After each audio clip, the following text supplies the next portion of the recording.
Welcome to part 1 of my new series discussing the demons of the Ars Goetia. The Google number generator chose 63, so we're starting with the 63rd demon, Andras, also known as the Grey Knight. By the way, I started testosterone 3 weeks ago, so if my voice starts changing, you know why. Andras was one of the original fallen angels, who fought with Lucifer up in heaven and was cast down to hell, which probably explains his angel's wings. He has the head of an owl and the body of a nearly naked man, and is often seen holding a sword and riding a black, strong wolf. Andras is insanely dangerous, even to other demons. His only directive is to hunt and kill humans. He is incredibly dangerous, angry, and violent, and if let out of his summoning circle, he will most surely kill everybody in the room. You have to be very careful with your words when speaking to him. Be very direct, because he can easily misinterpret what you're saying to him. Because he's so hazardous and so serious, he should only be summoned by somebody of a very high power level, with a very serious last resort business.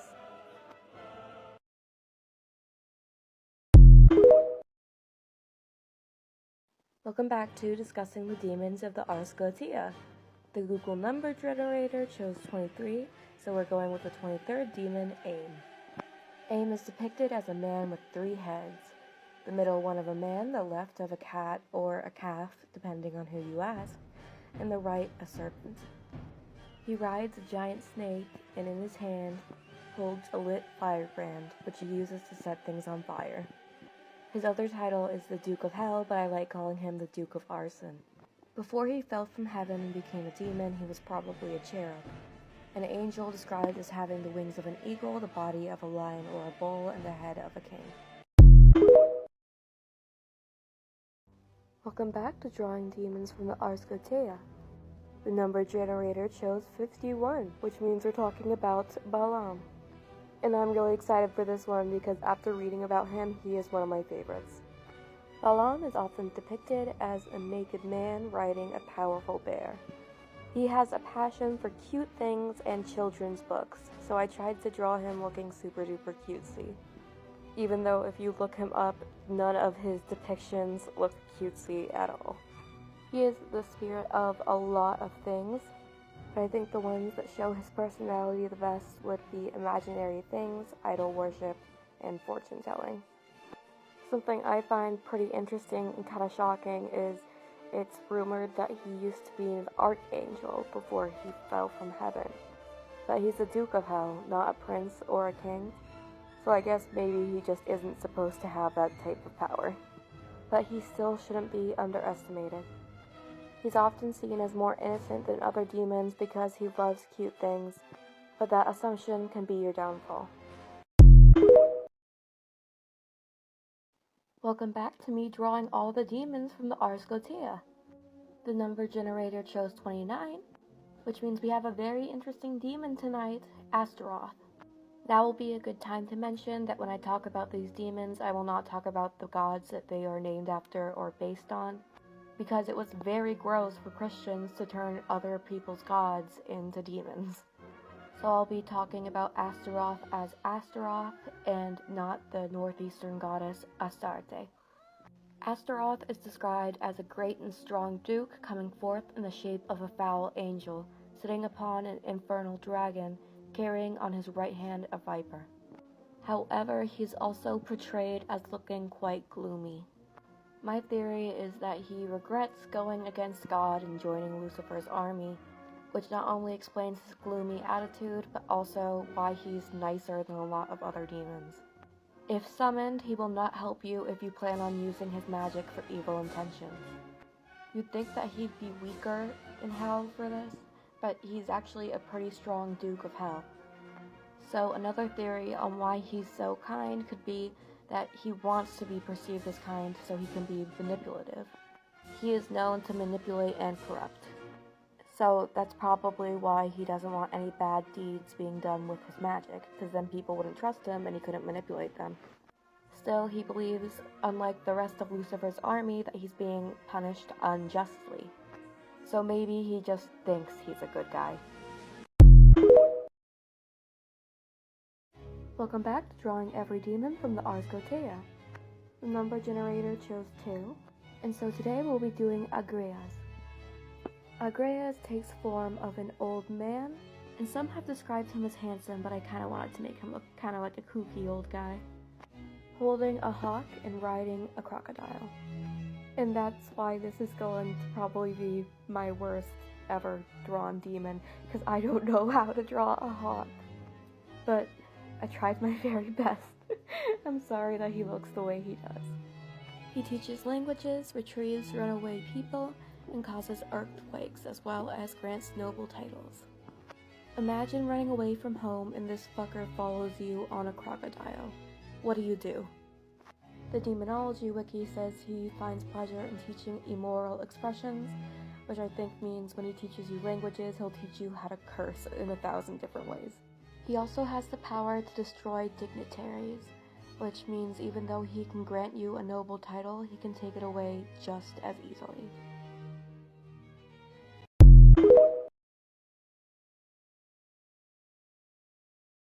Welcome back to Drawing All the Demons of the Ars Goetia. The number generator shows 59, which means we are going to be doing Aureus or Auriax. This one is for all the astrology girlies. He teaches the virtues of the stars and the mansions of the planets, aka the influence of each planet depending on the astrological sign, and the influence on the individual who is born with that zodiac sign. He also gives positions of power both in the government and the church. He will also help you gain the favor of friends or enemies alike, and can turn a human into any shape. I do not have the money for top surgery, so maybe I'm just gonna summon a demon and sell my soul. He appears in the form of a lion riding a mighty horse, with a strong serpent's tail and holding 2 giant serpents. But the way I'm drawing him is more as a fluffy, furry snake with a lion's head. Each day I grow closer and closer to Satanism, because this guy is kind of raw as fuck. If you're a Christian, I didn't mean that. Welcome back to Drawing All the Demons of the Ars Goetia. The number generator chose 55, which means we got our first Prince of Hell, Orobus. Peter, the horse is here. Orobus is usually depicted as a man with the head of a horse, or an anthropomorphic horse. But if asked, he will turn into a more human form. He knows the secrets of divinity, and he knows everything that has happened, everything that's happening now, and everything that will happen. He's very loyal and faithful, and if summoned, he will protect you from other spirits trying to tempt you. Something I find super interesting about him is that he never deceives anybody. Rather, he'll just encourage sinfulness. More specifically, he usually encourages sloth. My assumption on why he never deceives is because he knows everything about the present, past, and future, and he knows who can be deceived and who can't. And so, instead of putting in the effort to manipulate somebody, he just goes after who is already prone to sinfulness.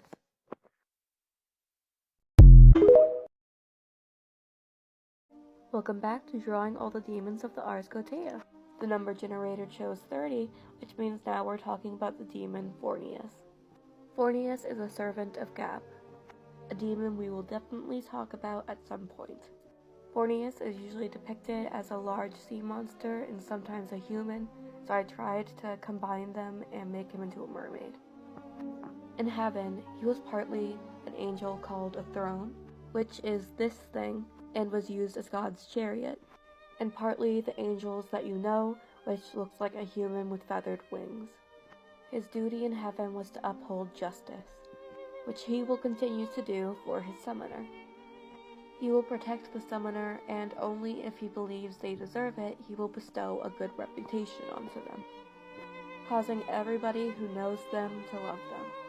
He can teach his summoner rhetoric and tongues, aka any language that you want, as well as various arts and sciences. Those who can really master his power can make even the most stubborn and hateful person love them. Hello, welcome back to drawing all the demons of the Ars Goetia. The number generator chose 58, which means today we will be talking about Amy. I thought that today we will be talking about our first feminine presenting demon, but Amy presents as masculine. And the reason I say presents is because, like angels, demons don't have a gender, though they do have preferred pronouns. Amy's first form is a ball of fire. However, if asked by the summoner, he will turn into a more human form. He can give witches familiars, teach astronomy and liberal arts, and incite a positive reaction from rulers. Meaning, if you want to ask a king for a favor, you should probably ask Amy for a positive reaction. He used to be a power in heaven, which is why I gave him armor, because powers are warrior angels.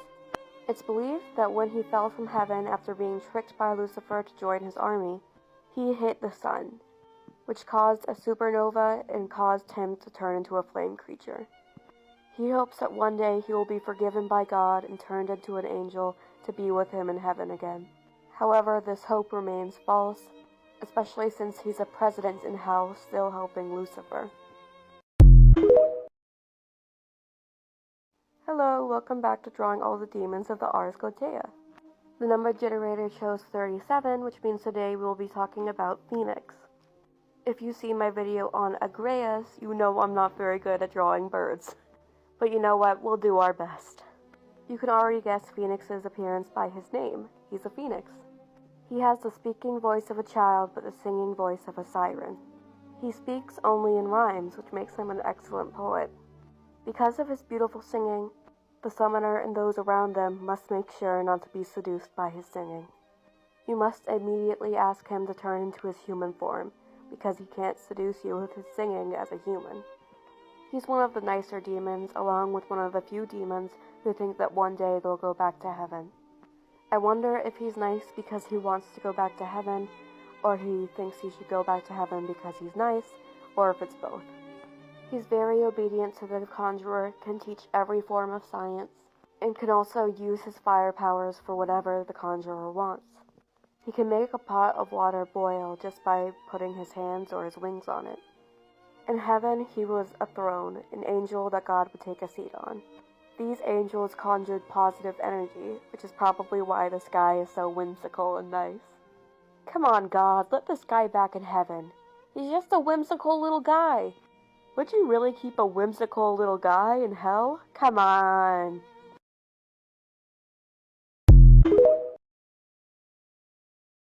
Welcome back to drawing all the demons of the Ars Goetia. The number generator chose 61, which means today we're talking about Zagan. Zagan is the demon of counterfeiting, deceit, and lies, but I also like to call him the demon of alchemy. This is because he can turn water into wine, blood into oil, oil into water, and wine into water or blood, as well as turn copper into gold, lead into silver, and metals into coins. Zagan is portrayed as a griffin-winged bull, or sometimes a bull-headed man with the wings of a griffin. But like most demons, he can also turn into the form of a human. He can also turn even the dumbest person into a genius. And because he's the demon king of alchemy, he also knows all the secrets of the sorcerer's stone. But he won't give up these secrets easily. He's also been called the Lord of Metamorphosis, which I don't really understand since just about every demon can change their form. But you know what? Good for him. Bro is on that hustle, collecting titles. Hello, welcome back to drawing all the demons of the Ars Goetia. The number generator chose 50, which means today we will be talking about Farkas. Farkas appears as an old man riding a pale white horse, with a long beard and long hair. He teaches chiromancy, aka the prediction of somebody's future, and pyromancy, or controlling fire with your mind. Less interestingly, he teaches logic, astronomy, philosophy, and rhetoric. Farkas's fire powers are especially powerful, And this is because he uses hellfire rather than the fire you would find on Earth. He can summon fire from his hands and mouth that can even hurt archangels. And if used against a human, it can destroy their souls. Luckily for us, Farkas is way more interested in what humans can do for him rather than killing them. He's the only demon in the Ars Goetia with the rank of knight. It makes sense with someone with such strong offensive abilities as him to be a warrior of hell. Hello, welcome back to Drawing All the Demons of the Ars Goetia. The number generator chose 13, which means today we're talking about Belith. And before we start the video, I need to show you this original art of him. When I saw this, I squealed. Look at him! He's playing music for all these dancing little mice. I can't. I believe Belith is our first king of hell, and our first demon with 2 sigils. I did need to trace the general shape of a cat for this. Luckily, there's a lot of stuff online of cats playing instruments. Despite his appearance, he's actually called a terrible king of hell, which other demons acknowledge because when he fell from heaven, he was quickly voted to be a king. He's often seen riding a pale horse, which is so cute. Imagine a little kitty on a pale horse. And he knows all forms of music. It's not said if he can teach you this music, but he probably will. Belith is a very stubborn demon, and if summoned, you will have to convince him to help you. However, you must never get angry at him or curse at him, because he will remember. You must always treat him with respect. He teaches math, deception, and can help you gain the love of men and women alike. He's called the King of Cats for very obvious reasons, but when summoned, he will appear in a much more terrifying form to test the bravery of the summoner before he will turn into his more adorable cat form. And look, I know I should take this guy seriously, but I cannot. He is such a little guy. Honestly, God should just forgive everything he does and let him back in heaven. Welcome back to Drawing All the Demons of the Ars Goetia. The number generator chose 24, which means today we're talking about Nabrius. Nabrius comes in the form of a large, muscular man with 3 dog heads, which I am tracing because my mom looked over my shoulder during the first draft and asked if they were ducks. I'm sensitive, y'all, I can't take it. But anyways, despite having a very loud and husky voice, husky like the dog, he is very eloquent and friendly. He is a great conversationalist and can teach you most things about the world, but mostly science and rhetoric. A lot of people compare him to Cerberus from Greek myth because, of course, he has 3 dog heads, and also his name sounds similar. In fact, one of his nicknames is Miniature Cerberus. However, even though I think Nabrius's appearance was inspired by Cerberus, they're pretty different in terms of character. Cerberus has the intellect of a dog and is mostly focused on guarding Hades, while Nabrius is very intellectual, and although he can defend himself, he's more brain than brawn. Welcome back to Drawing All the Demons of the Ars Goetia. The number generator chose 14, which means today we're talking about L'Orage. L'Orage takes form of a handsome man with a green hood covering his head. He is a legendary archer and hunter. If summoned, he will hunt down anyone who hurt or insulted the summoner. He can also create great battles and wars, and he can cause arrow wounds to start to rot and decay. Gross. Since he's a handsome archer, I decided to give him elf ears. He can also drive away great groups of people, like protesters or mobs. Probably because of how scary he is and how much his arrow wounds smell like shit. In the modern age, he's not only a good archer, but also a good gunsman. And he can summon and master any gun that's ever existed. As well as shooting arrows that inflict gangrene, he can shoot arrows that inflict lightning, fire, and even instant death. He also goes by a lot of different names, which I'm just going to put on the video instead of trying to pronounce them.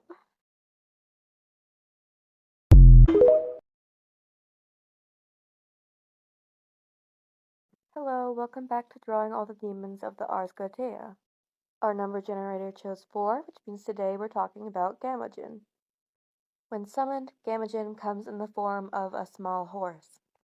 That probably means like a pony, but to be honest, when I heard that, I just imagined like a toy-sized horse. And when turned into a human, he will have a hoarse voice. Get it? Horse, like, because he's. Anyways, Gamagen is able to turn people who died while drowning and people stuck in purgatory into ghosts. He can then bring these damned souls to you, and you can ask them as many questions as you like until you're satisfied. If these ghosts don't want to talk to you, then it's no problem, because Gamagen can also give you accounts of this person's life. Imagine a Ouija board, but it's a horse. If you want to talk to a loved one who drowned, get a little bit of help from Gamagen. Also, I thought giving him a lowered lid like this would make him look kind of scarier or more angry, but he kind of just looks kind of done with you.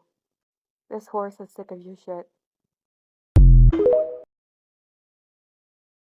Welcome back to Drawing All the Demons of the Ars Goetia. The number generator shows 68, which means today we're talking about a demon you've probably heard of whether you're into demonology or not. Belio, who also goes by all of these names.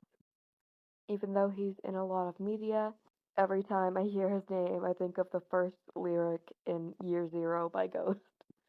Tell me what you think of when you think of Belio. Belio comes in the form of a gorgeous angel, which gives me the opportunity to use this very gorgeous man as a reference.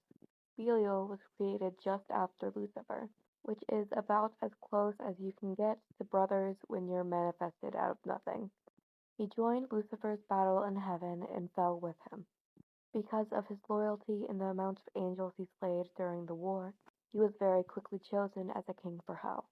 He is very well known for his sadism, which is sometimes sexual, sometimes just straight up torture. He's not only gorgeous, but also has a very beautiful and calming voice, which is a dangerous combination. I'm really swooning for the worst people possible.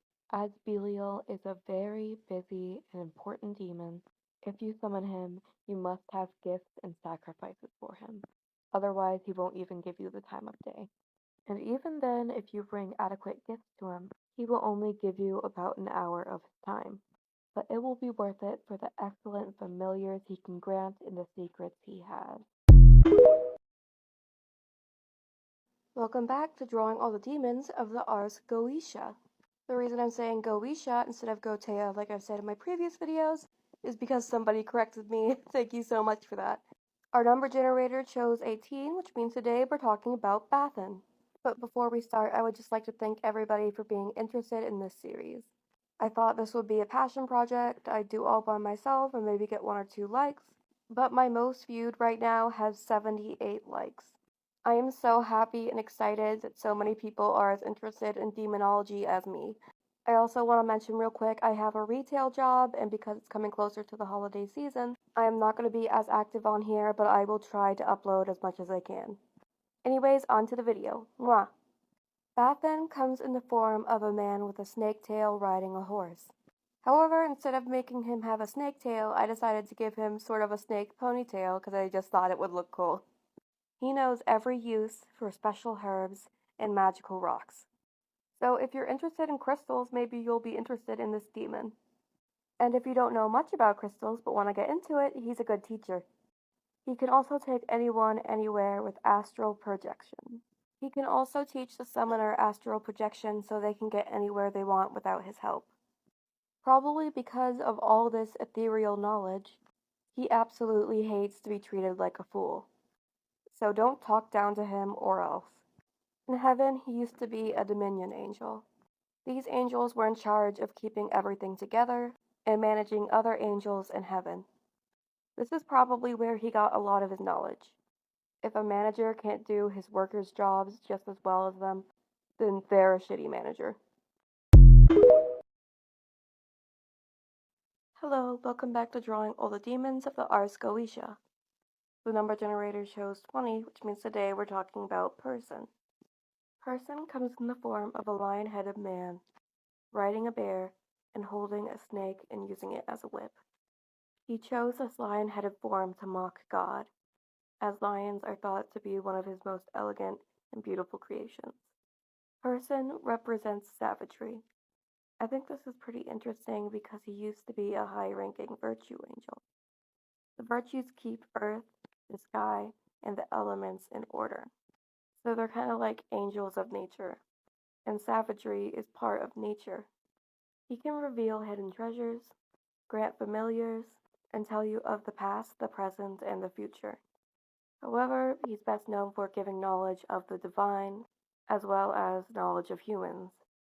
He will often use human curiosity against the summoner, and nudge towards and encourage them to ask questions which they can't handle the answer to. It's not uncommon for person to give his summoners mental breakdowns. Welcome back to drawing all the demons of the Ars Goetia. The number generator chose 28, which means today we're talking about Gareth. Gareth is depicted as a man on a red flaming horse, wearing red armor with a golden crown on his head. However, because he is the Secretary of Hell, I kind of dressed him to look more like a librarian. He is in charge of all of Hell's archives, but this is not his only duty. He is a master of ceremonies, notarizes pacts with the devil, and tempts men to commit blasphemy and murder. He is highly respected by alchemists and necromancers. If you summon him, you can ask him about his duties and his archives.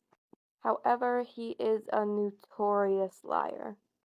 So really, what's the point in putting an effort to summon this guy if he's probably not going to tell you the truth? Bareth's favorite hobby is corruption. When tempting those to sin, he will often choose very stubborn Christians. And he'll do this by either being very aggressive or very gentlemanly. Hello, welcome back to Drawing All the Demons of the Ars Goetia. And today we're not using a number generator.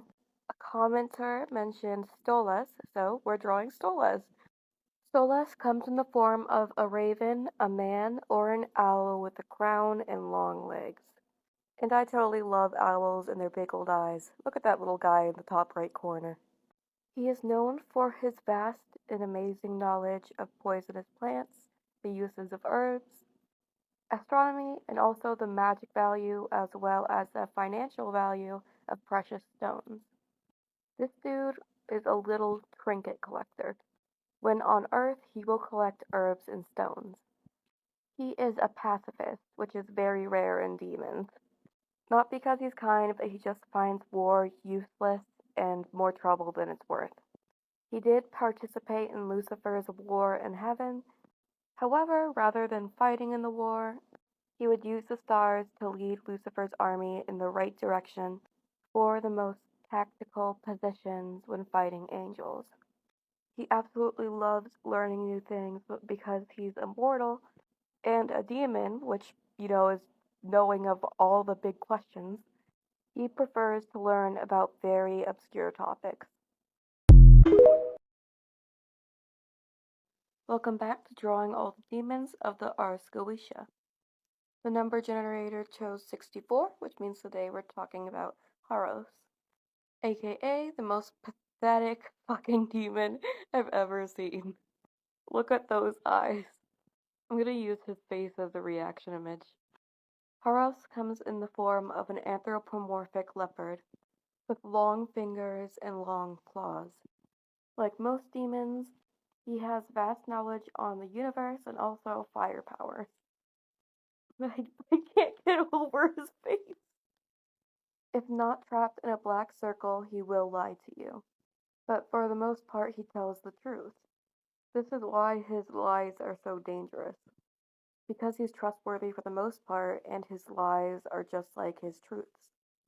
And when I think of him lying, all I can think of is just like, no, don't trap me in the black circle. I'm just a soft little guy. You wouldn't do that to a soft little guy, would you?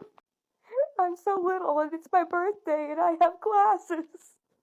You wouldn't trap a little guy on his birthday with glasses. These are honestly my favorite types of demons. Super intimidating, powerful demons are cool and all that, but my favorite genre will always be little dudes.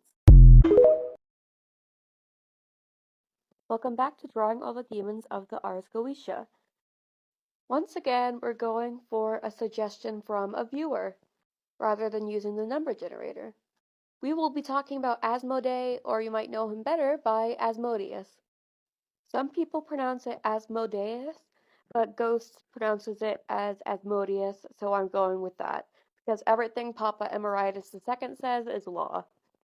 I talked about him before and drew him before when I was talking about princes of sin, because Asmodeus is usually seen as the prince of lust, or the king of lust, but I'm always happy to talk about demons. Asmodeus is depicted as having the head of a man, the head of a bull, and the head of a goat. He's also said to be very ugly, but I drew him beautiful because he's the prince of lust. I think he should invoke lust. It's interesting that he's a prince because compared to other demons, he's pretty cowardly. Fish, for example, scare the hell out of him. See what I did there? But it's probably because fish are a Christian symbol. He had fallen in love with a human woman and killed any man that she married, despite her, of course, not reciprocating this love. The last time she got married, her father-in-law burned fish guts in his home, and this caused Asmodeus to freak the fuck out and not come. He seems to have a hatred for men and not for women. He once saw a man putting extra money into sturdy shoes so he could wear them for longer. Asmodeus laughed at him because he saw that man would die in only 7 days. And when he saw a wedding, he started to cry, because he saw the husband would die soon as well. But he wasn't crying for the husband, he was crying because the wife would have to deal with his death. My last story, because this is already a pretty long video, after tricking King Solomon to let him free, Asmodeus blew him away with his wings. King Solomon had to take a long journey back home. And when he got there, Asmodeus had his mom and all of his wives and took his throne. He really is the Prince of Lust. Asmodeus was captured again and made to make clay for King Solomon's temple. Welcome back to Drawing All the Demons of the Ars Goetia. Today we're using a viewer suggestion and talking about Andromalius. Andromalius comes in the form of a man wrapped in a very large snake, who often looks disheveled and tired. He is the ultimate enemy of thieves and conmen. His specialty is finding and trapping these thieves and conmen, especially the ones who have tricked or stolen from whoever summoned him. Along with punishing these thieves, he'll also retrieve your stolen goods. He can also help you find hidden things and treasures, which I guess might make you a thief too. So I would suggest only getting treasure that no longer belongs to anybody. Stuff that's been buried for thousands of years. Because if there's one thing Andromalius hates, it's dishonest stealing and wickedness. So I guess that you could say he's one of the better demons. He's not violent or anything, he just fucking hates thieves.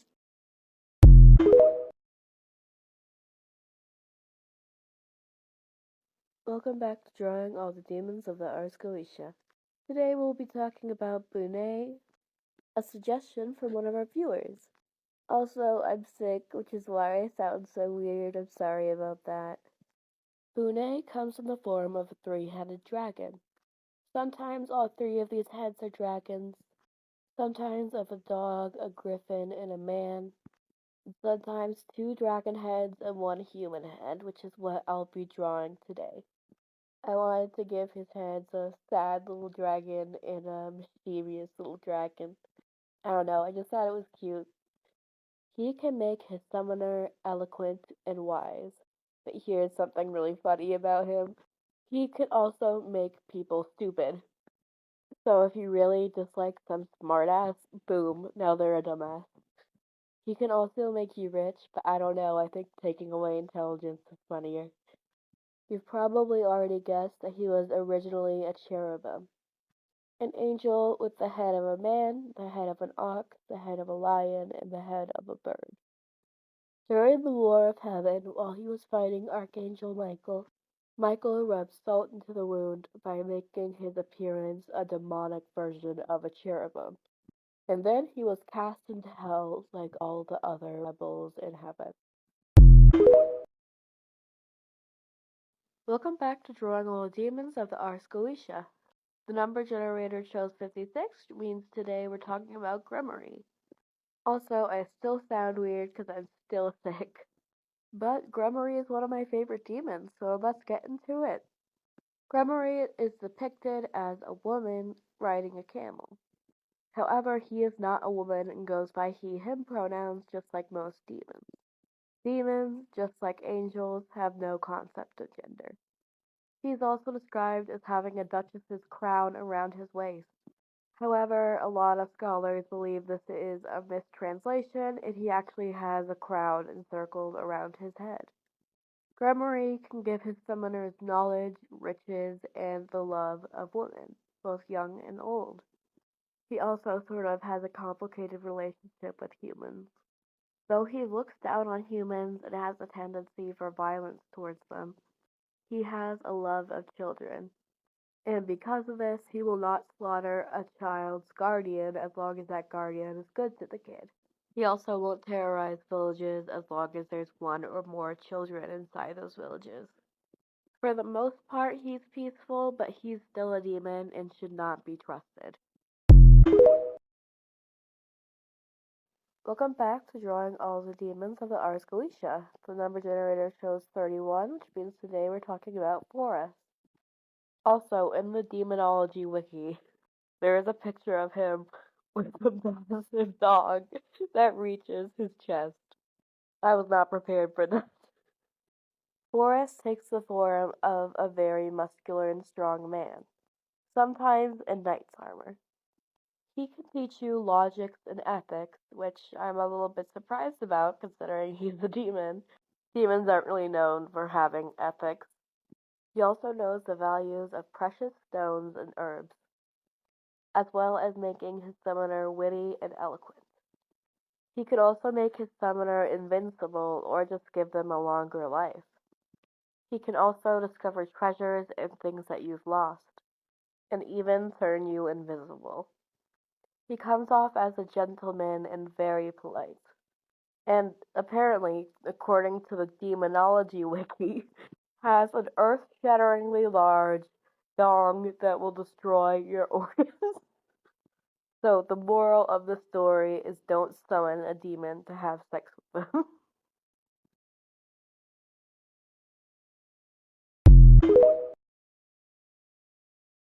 Welcome back to Drawing All the Demons of the Ars Goetia. Today we have a user suggestion, Murmur. Murmur comes in the form of a man riding a griffin with a crown on his head, usually in full armor. I do not know why this man's name is Murmur, because he's loud as fuck.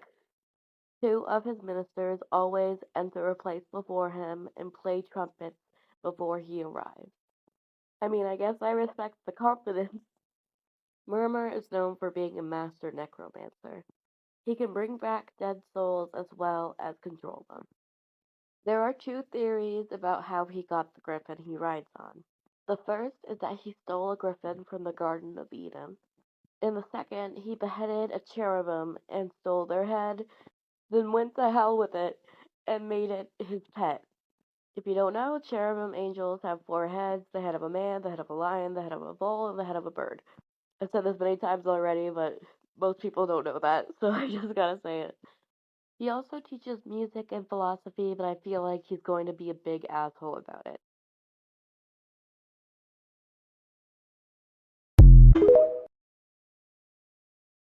Welcome back to Drawing All the Demons of the Ars Goetia. The number generator chose 47, which means we're doing a Bual today, but I forgot to take a screenshot of the number generator, so you're just gonna have to trust me on this one. This series has helped me learn how to draw certain animals I would never consider drawing just because it didn't occur to me. And Bual comes in the form of a camel. Specifically, and I'm sorry if I'm pronouncing this wrong, Droatomy, which is an Arabic one-humped camel. Something I find very funny is the Demonic Paradise wiki describes him as speaking Egyptian, but not perfectly, which means this demon knows about heaven and hell and the secrets of the universe, but he did not bother to learn the language. I wouldn't fault anyone else for not knowing how to speak a second language perfectly, but like if it's a demon, you're kind of goofy for that. He can spark for the summoner both romantic and platonic love. If there's somebody you want to be friends with, he'll help you become friends with them. If there's someone you're in love with, he will make them love you back. He also knows of the past, present, and future. But he doesn't fucking know Egyptian. Welcome back to Drawing All the Demons of the Ars Goetia. The number generated chose 27, which means today we're talking about Renove. And before we start, I would just like to show you the picture of him from the Occult Wiki and also the Demonology Wiki. I'll be quiet now so you guys can take it in.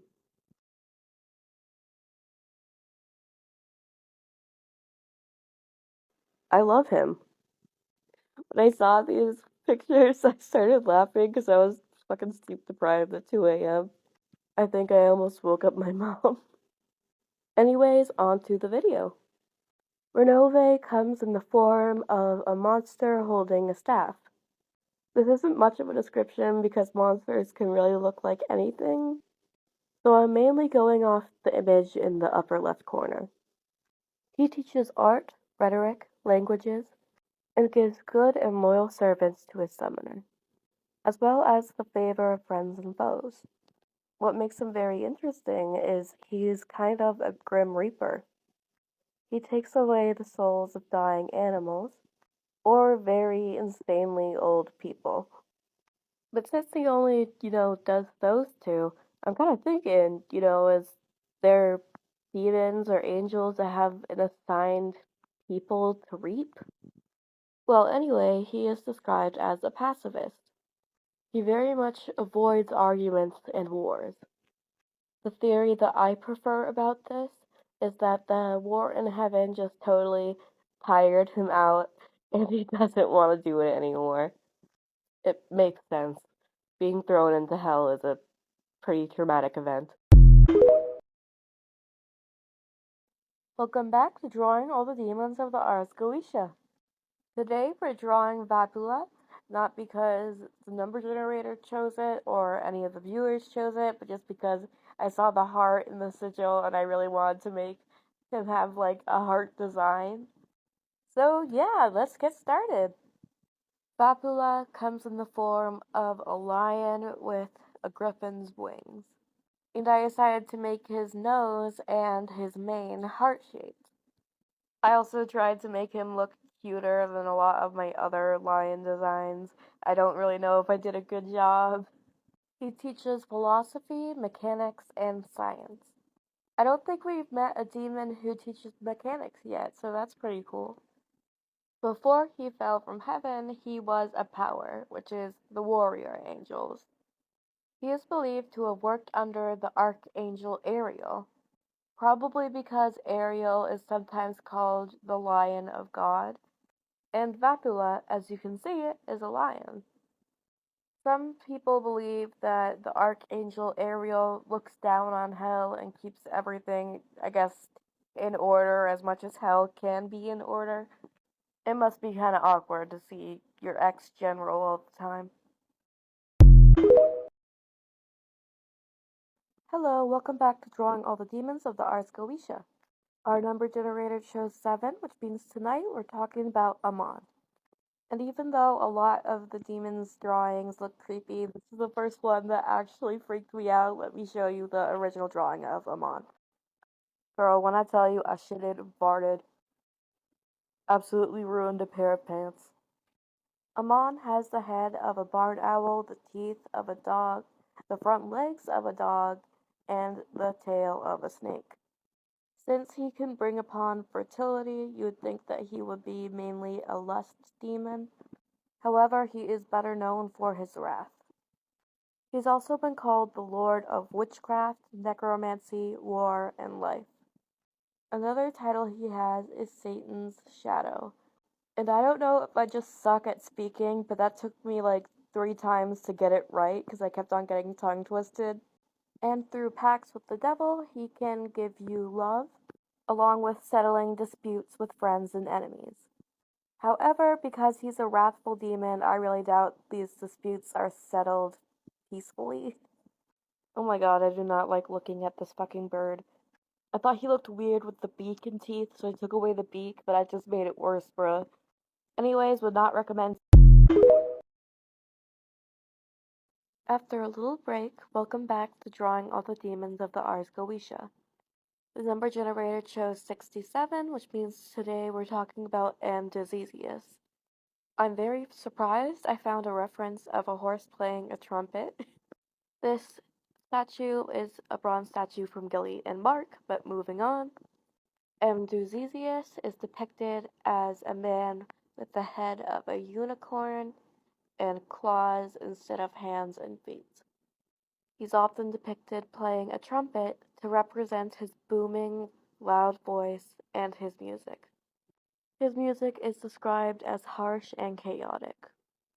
So, maybe he was the first breakcore artist. He's associated with thunder because of all the frickin' noise he makes. But despite how intense his music is, apparently it sounds very good. Otherwise, he wouldn't be playing in hell all the time. Or maybe he does suck and all the demons just don't want to tell him. He doesn't only play the trumpet though, he plays a variety of instruments, though most of these instruments are surprisingly invisible, although they're able to be heard. Hello, welcome back to the Drawing All the Demons of the Ars Goetia. Today the number generator chose 12, which means we're talking about Sitri. Sitri takes the form of a leopard with griffin wings. However, at the request of the conjurer, he can turn into a beautiful and handsome man. And so I'm drawing him as a cat boy because that's just self-care. Also, fun fact, in the anime Makai Uiji, it's said that Sitri fell in love with King Solomon and later his descendants, and this is what he looks like in the anime. He is so gorgeous. I want to be this man so bad. But anyways, outside the anime, he's not very cool because he's misogynistic. He has the ability to make people fall in love or make people strip, and he'll often make fun of the woman that he makes strip or fall in love. He can also reveal the secrets of women and only women, strangely. Maybe he's able to do that with other genders and he just likes making fun of women. Honestly, this guy's an asshole. He is also said to be a very skilled swordsman. You know, I started drawing him as a catboy before I found out he was misogynistic, but I hope that he's angry. Hello, welcome back to Drawing All the Demons of the Ars Goetia. The number generator chose 1, which means tonight we're talking about Baal.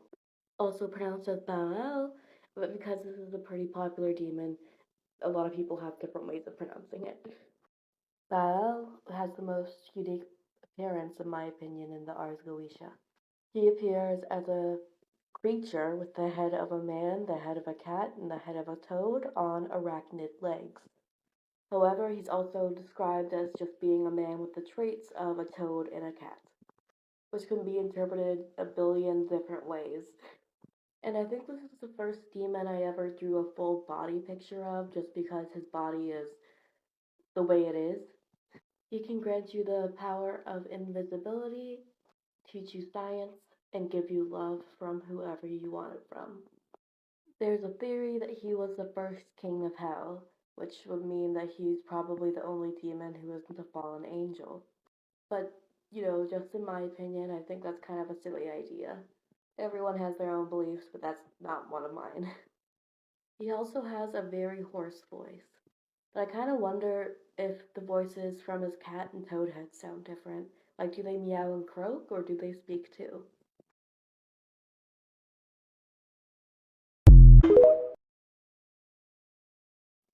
Hello, welcome back to Drawing All the Demons of the Ars Goetia. Today, for a viewer request, we're talking about Paimon. Paimon comes in the form of a muscular man with albinism and a feminine face. He wears a crown and rides a crowned camel. With him, there will be demons playing cymbals and trumpets while he tries to speak over them with his loud, booming voice. At the conjurer's request, the music will become softer and he will speak at a normal tone. He is known to bring wealth and fortune. He's also known as one of Lucifer's most loyal demons. You might argue that all demons are loyal to Lucifer, but also demons are every man for himself. They're all selfish and greedy, which makes Paimon here stand out. Like many demons, he demands sacrifices. So he calls these libations and not sacrifices. The witches who follow him have accepted that word and is the word they use, rather than sacrifices.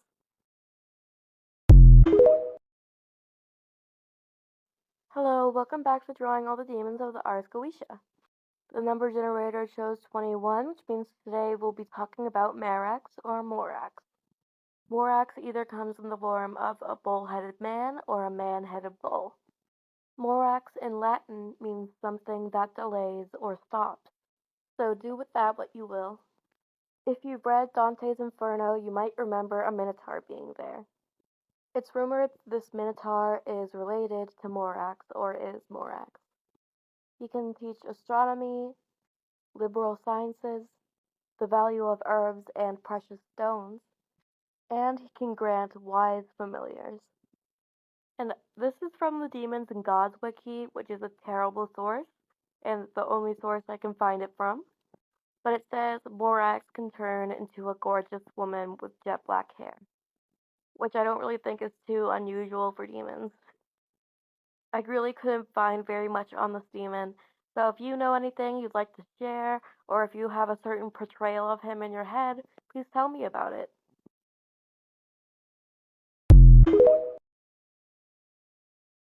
Welcome back to Drawing All the Demons of the Ars Goetia. The number generator chose 53, which means today we're talking about Cameo.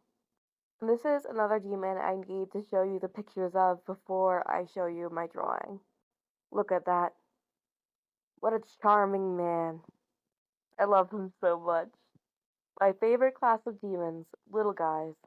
But wait, there's more. There's this very low quality picture that's only on the Myth and Folklore wiki. I have not seen it anywhere else, but I think it is so funny. I tried to find a higher quality picture, but this is all we got. Anyways, Cameo comes in the form of a thrush, which as you can see is a very cute bird. He's supposed to be a black thrush, but I just thought that this pattern was really cute and I wanted to draw it. And also I gave him a curly little mustache because that's the vibes we're going with.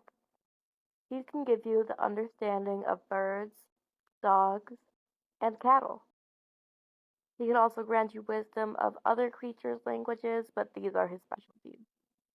He can also help you understand the language of the water. I don't know what that means, you'll have to summon him and ask him yourself.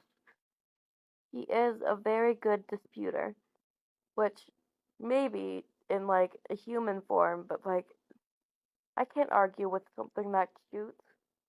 That's probably why he's a powerful demon. Bro's like, give me your soul, and I'm just like, whatever you want, you cute little bird. He also appears standing on burning coals or ash whenever he's answering questions.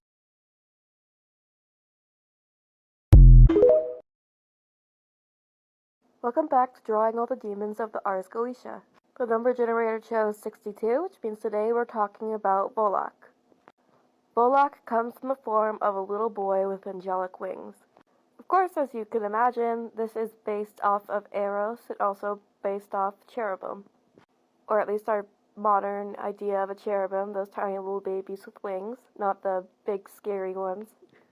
I'm sorry he looks so sad in the sketch. I was having a bad time while I was drawing it. But I actually imagine him as being very cheerful and childlike. He's also almost always riding a two-headed dragon, which is raw as fuck. His main appeal is being able to show hidden treasures to the summoner, as well as serpents, and being able to deliver those serpents to the summoner. Though I don't really know why you would need snakes so bad that you'd summon a demon for it. Maybe things were just different back then. I also need to mention he doesn't kill the serpents, he just brings them to you. So he's not an exterminator. So there's not much to this demon, but I still think he is very cool and very cute.